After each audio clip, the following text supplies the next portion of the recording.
नमस्कार मित्रों। मैं हूं राघव प्रकाश और पिछले 50 साल से हिंदी पढ़ा रहा हूं और परिष्कार कॉलेज ग्लोबल एक्सीलेंस और परिष्कार इंटरनेशनल कॉलेज वहां पर संचालन का काम कर रहा हूं। मित्रों, सबसे बड़ा प्रश्न है 10+2 के बाद हम क्या करें। इस समय काफ़ी बच्चे, लाखों बच्चे +2 कर चुके हैं, राजस्थान में भी कर चुके हैं, राजस्थान से बाहर भी कर चुके हैं और मैं सभी लोगों के लिए इसके बारे में आपसे बहुत संक्षेप में बात करना चाहता हूं। मित्रों, कोरोना से अपने दीर्घकालीन कैरियर को लेकर के डिसीजन न बदले। एक तो मैं पहली बात है आपको इस समय, क्योंकि सारी बातचीत कोरोना के दौरान हो रही है, तो कोरोना से डर करके सोचेंगे नहीं हम तो ऐसे ही कर लेंगे, वही कर लेंगे, यही कर लेंगे, यहीं पढ़ लेंगे, बाहर नहीं जाएंगे, ऐसा करके हम लोग सोच सकते हैं। नो, कोरोना कुछ ही महीने का है। कुछ महीने के बाद में स्थितियां दूसरी बदल जाएंगी। हो सकता है वैक्सीनेशन आ जाए, हो सकता है हम इसके साथ जीना सीख जाएं, और हो सकता है बाद में ये भी हो जाए कि कोरोना इतना घातक नहीं है, और खासतौर से नौजवानों के लिए जिनकी इम्यूनिटी पावर बहुत अच्छी है, लड़कों के लिए कुछ नहीं है, तो लड़के लड़कियों के लिए कुछ नहीं है, ये ऐसा हो सकता है। तो मित्रों, ऐसी स्थिति में आप लोग अपना जो भी अपने कैरियर का लंबा डिसीजन है कि आपको क्या पढ़ना, क्या कोर्स पढ़ना और वो कोर्स कहाँ मिलता है, उसके बारे में आप लोगों ने बदले। पहली बात मैं कहना चाहता हूँ, अगर आप इंजीनियरिंग और मेडिकल और टेक्निकल लाइन में जाना चाहते हैं तो बहुत अच्छा है। उसके लिए अभी एग्जामिनेशन होना भी है और एग्जामिनेशन दीजिए, और उसके लिए कहीं भी दूर जाना हो बिल्कुल जाइए और पढ़िए और अपने आप को बचाइए, लेकिन पढ़िए।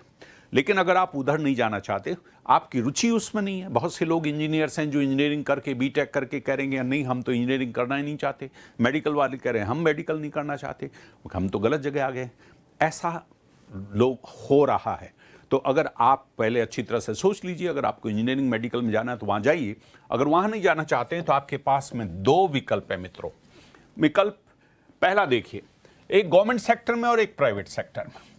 देखिए, गवर्नमेंट सेक्टर में दूसरा ही कॉम्पिटिशन्स का, आईएएस वाला आरएस की तरह ही, जैसे मध्य प्रदेश में एमपीपीसीएस है, यूपी में यूपीपीसीएस है, हरियाणा में, छत्तीसगढ़ में हिंदी में, और सभी और दूसरे प्रदेशों में अपनी स्टेट लेवल की जो है एडमिनिस्ट्रेटिव सर्विसेज है।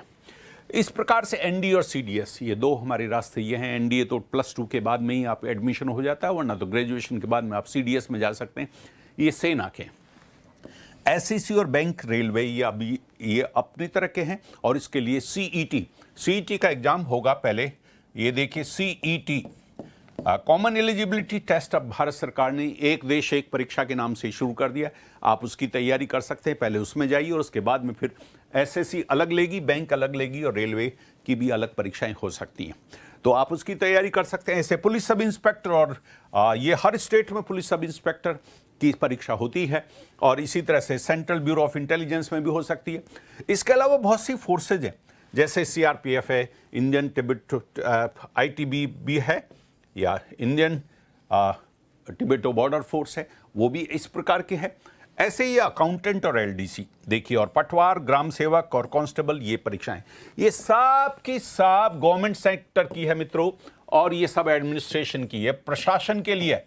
तो प्रशासन का अगर हिस्सा बनना चाहते हैं तो एक ही है, और अगर नहीं, आप सरकार में नहीं जाना चाहते या सरकार में आपका सिलेक्शन नहीं होता है, दोनों ही वजह से, तो आप बिल्कुल प्राइवेट सेक्टर में, प्राइवेट बैंक्स हैं, काफ़ी बैंक्स हैं, प्राइवेट बहुत सी कंपनीज हैं, और अब तो काफ़ी लोग प्राइवेट में काम करना चाहते हैं, इसलिए आप उधर भी जा सकते हैं। 2 आपके पास में रास्ते हैं मित्रों। ये जॉब्स हैं, जॉब्स तो कुछ तो कक्षा 10 तक के लिए, 10 तक वालों को मिल जाते हैं, लेकिन वो काफ़ी नीचे के लोग जॉब मिलते हैं। +2 के बाद में भी कुछ जॉब्स हैं, हमारे एलडीसी वगैरह बहुत सामान्य से जॉब्स हैं, वो भी आपको मिल जाते हैं। लेकिन जो बड़े जॉब्स हैं, अच्छे जॉब्स हैं, वो तो ग्रेजुएशन के बाद में ही मिलते हैं। और अगर आप में ठीक ठाक आपने +2 ठीक तरह से कर लिया है, तो आपको ग्रेजुएशन के लिए अपनी एक बार जिंदगी को जरूर से खपाना चाहिए। एक परीक्षा हमको देनी चाहिए कि हमारा ग्रेजुएशन कैसा होता है। कई बच्चों के +2 तक बहुत अच्छी तरह से मार्क्स नहीं आते, मन नहीं लगता, परिस्थितियां नहीं, हमारी भूल और लापरवाही रही, लेकिन उसी चीज़ को बहुत से लोग ग्रेजुएशन में करते हैं। बहुत से आईएएस ऑफिसर जो वहाँ पर 3rd डिवीज़न थे हमारे +2 में, और वो जाकर के आईएएस बन जाते हैं, क्योंकि उस समय स्थितियां अनुकूल नहीं थी, बाद में चमक जाते हैं।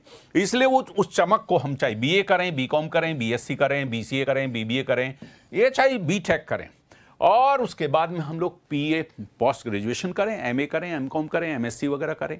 ये सब करने के साथ साथ आप देखो कंपटीशन में कैसे जा सकते हैं मित्रों। टेक्निकल में तो बीटेक और बीसीए और बीबीए है।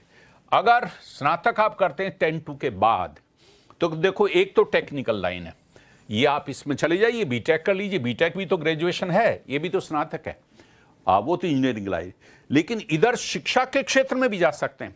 आप टीचर बनना चाहते हैं तो बीए बीएड कर लीजिए, बीएससी बीएड कर लीजिए। इसके बाद में 10+2 के बाद में बीएसटीसी कर लीजिए, और इसके साथ साथ ये बीए बीकॉम का इंटीग्रेटेड कोर्स भी आप कर लीजिए। और ये एमएससी एमए एम करने के बाद में 2 इयर्स बीएड का कोर्स अभी है, वो भी कर लीजिए। और इधर प्रशासन में आईएएस आरएएस जैसी और बहुत सी चीज़ों की आप तैयारी कर सकते हैं। मैं खास तौर से आपके इस काम के लिए आपको विशेष रूप से अपनी गाइडेंस के बारे में बात करना चाहता हूं। मित्रों, ये प्रशासन की है, ये सब वो नौकरियां जो आपका इंतजार कर रही हैं। ये आईएएस आरएएस, ये हरियाणा की और एमपी की, यूपी की, और ये हमारी एनडी और सीडीएस नौकरी की मैं बता चुका हूं पहले। ये SSC, bank, railway, police sub inspector, CBI forces, ये सब के सब जिनके बारे में बात कर चुका हूं, ये सब के सब प्रशासन की है। मित्रों, अब देखो, मुख्य बात अभी मैं ये कहना चाह रहा हूं, मुख्य बात यह है कि इसकी तैयारी कैसे करें। तो ग्रेजुएशन कीजिए और ग्रेजुएशन के साथ भी तैयारी कीजिए। देखो, पहले तो मैं कह रहा हूं कि अच्छा ग्रेजुएशन कीजिए, चालू किसी कॉलेज में एडमिशन ले लो और आप कोचिंग कर लो। बिल्कुल अपना वक्त बर्बाद करना है, बहुत अफसोस होगा आपको। केवल कोचिंग से बहुत अच्छी तरह से आप कंपटीशन को नहीं जीत सकते। केवल अत्यंत होशियार एक्स्ट्रा ऑर्डिनरी बच्चे, वो तो कैसे भी जो है जीत जाते हैं। वो बच्चे तो बिना अच्छे कॉलेज के भी, कॉलेज से मामूली करके भी केवल कोचिंग से जी जाते हैं, लेकिन वो एक्सेप्शनली लाखों में 1-2 की बात है। मैं उनकी बात नहीं कर रहा, मैं सामान्य लोगों की बात कह रहा हूं। मित्रों, उनको 3 वर्ष उनके लिए बहुत महत्वपूर्ण है, उसमें उनको अच्छा ज्ञान प्राप्त करना चाहिए। ग्रेजुएशन करना जरूरी है, और ग्रेजुएशन करते समय अच्छा ग्रेजुएशन जरूरी है, और उससे आपको सोचने की क्षमता विकसित होगी। ग्रेजुएशन आपको विभिन्न सब्जेक्ट्सों को पढ़ेंगे 3 साल तक, आप सोचने लग जाएंगे, विश्लेषण करने की क्षमता होगी, अभिव्यक्ति क्षमता, अभिव्यक्ति में लिखने की क्षमता और मौखिक क्षमता, जो आपके साक्षात्कार इंटरव्यू में काम आएगी। ये कोई कोचिंग नहीं सिखाती, ये सब चीज़ें कोचिंग सिर्फ नॉलेज देती है, लेकिन इन क्षमताओं से हमारे सिलेक्शंस होते हैं, और खासतौर से अच्छी नौकरियों में तो इंटरव्यू से भी होते हैं।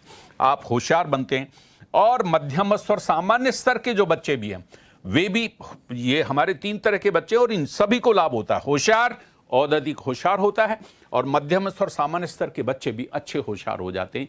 यह है अच्छा ग्रेजुएशन करने से। अच्छे ग्रेजुएशन के बाद अगर कोचिंग करते हो आप, तो आपका ज्ञान, अच्छी कोचिंग करते हो, सामान्य कोचिंग से काम नहीं चलेगा। अच्छी कोचिंग करोगे तो ज्ञान बढ़ेगा, जो कुछ यहां सीखा था उसका दोहरान हो जाएगा। लेकिन इसमें केवल अत्यंत होशियार बच्चों को ही लाभ होगा, और केवल अच्छी कोचिंग करोगे तो। अगर ये कमजोर होगा तो केवल अत्यंत होशियार बच्चे लाभान्वित होंगे। लेकिन अगर ग्रेजुएशन अच्छा किया और उसके बाद कोचिंग अच्छी की, तो जो अच्छे कॉलेज वाले बच्चे हैं उनको अधिक लाभ होगा।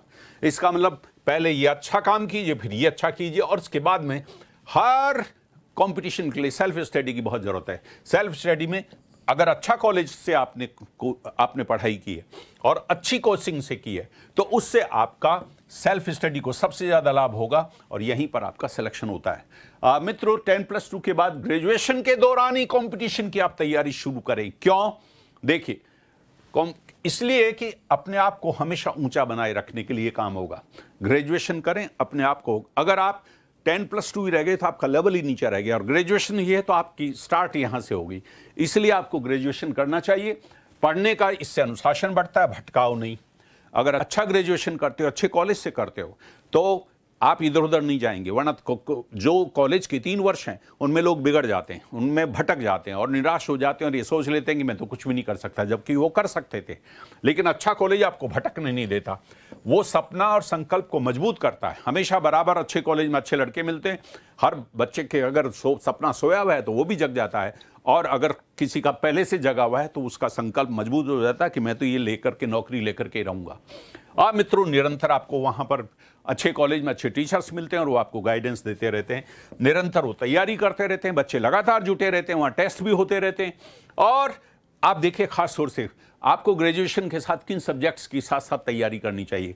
मैथ्स की, रीजनिंग की, ये चाहे आईएएस हो, और चाहे वो आरएएस हो, और चाहे हमारे बैंक हो, रेलवे हो, और चाहे पटवार हो। आप देखिए, सारे के सारे सब जगह काम में आने वाले। इंग्लिश सब जगह काम आती, हिंदी सब जगह काम आती, जनरल स्टडीज जिसमें पॉलिटिकल सिस्टम, ज्योग्राफी, अर्थव्यवस्था, इतिहास, सामान्य विज्ञान और टेक्नोलॉजी, और करंट अफेयर्स, ये सब परीक्षाओं में पूछे जाते हैं। तो अगर आप अपनी ग्रेजुएशन की डिग्री के साथ साथ इसकी आप तैयारी करते रहते हैं, कुछ अच्छे कॉलेजेस में उनमें तैयारी होती है, तो मित्रों इस तैयारी को उसके साथ साथ कीजिए, 3 वर्ष साथ साथ कीजिए आप लोग, और कॉलेज की डिग्री और कंपटीशन की तैयारी साथ साथ करेंगे तो इनकी वजह से वो डिग्री भी अच्छी बनेगी। अगर आपकी मैथमेटिक्स, रीजनिंग अच्छी है, इंग्लिश और हिंदी अच्छी है, तो आपकी डिग्री भी अच्छी मिलेगी, वहां अच्छे मार्क्स लेंगे, और इसके साथ साथ आपका कंपटीशन की तैयारी भी बहुत अच्छी होगी मित्रों। इस प्रकार से यह संपूर्ण तैयारी हमारी होगी मित्रों। कंपटीशन की संपूर्ण तैयारी क्या, इसको समझ लीजिए। लास्ट में मैं आपको ये कहना चाह रहा हूं मित्रों, ग्रेजुएशन की अच्छी डिग्री होनी चाहिए, अच्छी डिग्री। ऑर्डिनरी कॉलेज से, ऑर्डिनरी डिग्री से कोई मतलब नहीं। विचारशीलता का आपका विकास होना चाहिए, सोचने वाले व्यक्ति बने आप। आपकी व्यक्ति क्षमता, बोलने की, लिखने की और इंटरव्यू देने की क्षमता अच्छी होनी चाहिए। आपका कॉन्फिडेंस लाइफ के प्रति और कंपटीशन भाग लेने के लिए वो मजबूत होना चाहिए, और अच्छी मेरिट में आने की आपकी तैयारी होनी चाहिए कि यस मैं तो कंपटीशन दूंगा, न केवल सफल होऊंगा बल्कि अच्छी मेरिट में भी मैं आऊंगा। मित्रों अच्छा कॉलेज अगर साथ में कंपटीशन अगर हो तो देखिए कोचिंग की फिर जरूरत नहीं है। एक और बात बता देता, तो अच्छे कॉलेज के बाद में सेल्फ स्टडी कीजिए, नौकरी मिल जाती है आपको। अच्छी सेल्फ स्टडी की आपकी क्षमता बढ़ जाएगी, क्योंकि बहुत सी चीज़ें आपने कॉलेज में अच्छी तरह से जान ली है।